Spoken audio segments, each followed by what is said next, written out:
He is a law and order prosecutor, and he's throwing the book at those accused of violent crimes. In just 10 months as Washington County's DA, Jason Walsh is already seeking the death penalty against 8 individual defendants. But is the DA seeking justice, or as some contend, seeking political gain? Each case will come at a considerable cost to taxpayers at a time when executions are non-existent in Pennsylvania. No one has been executed in this state this century. Here's KDKA investigator Andy Sheehan. It's meant to be reserved for the worst of the worst criminals, but here in Pennsylvania, it's all but disappeared. There have been only 3 death penalty executions since 1976, none in this century. Still, Washington County DA Jason Walsh is looking to add 8 more defendants to an already crowded death row, noting that 4 are accused in the brutal deaths of infants. I'm very consistent and will seek the highest form of punishment for the most heinous crimes, and I can't think of anything more heinous than killing a child in such a manner. But even if there's no chance that that person is really going to be, executed down the line? But I don't know that. I don't know who's going to be in Harrisburg, and I don't make the decisions above Washington County. Defendants like Kylie Wilt and Alan Hollis, accused of killing their baby and hiding the body in a wall. But despite the likelihood that a conviction won't lead to their execution, seeking the death penalty will come at considerable cost to Washington County's taxpayers. Under the American Bar Association rules, they're on the hook to provide each defendant special counsel and experts, costs which routinely run into several hundreds of thousands of dollars for each defendant.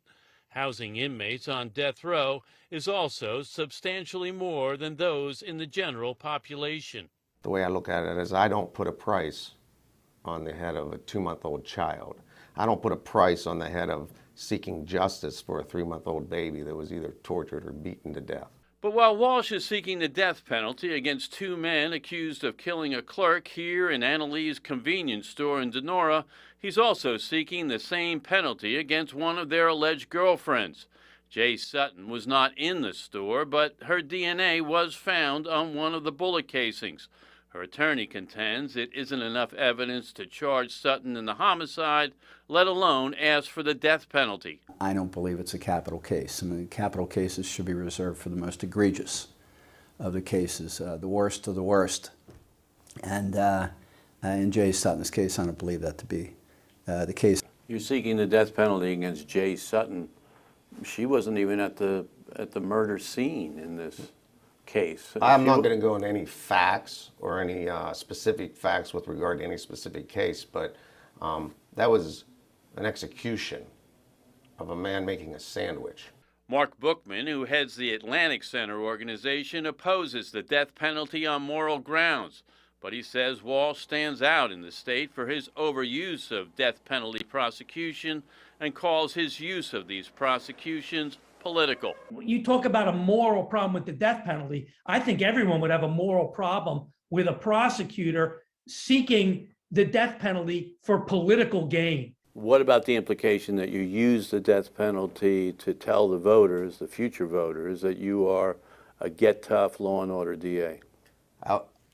I look at them individually and objectively. This has nothing to do with politics. I would never seek any type of decision in a case based on politics.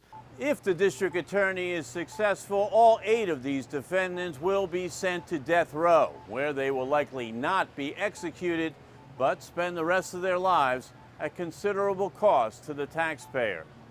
Reporting at the Washington County Courthouse, Andy Sheehan, KDKA News.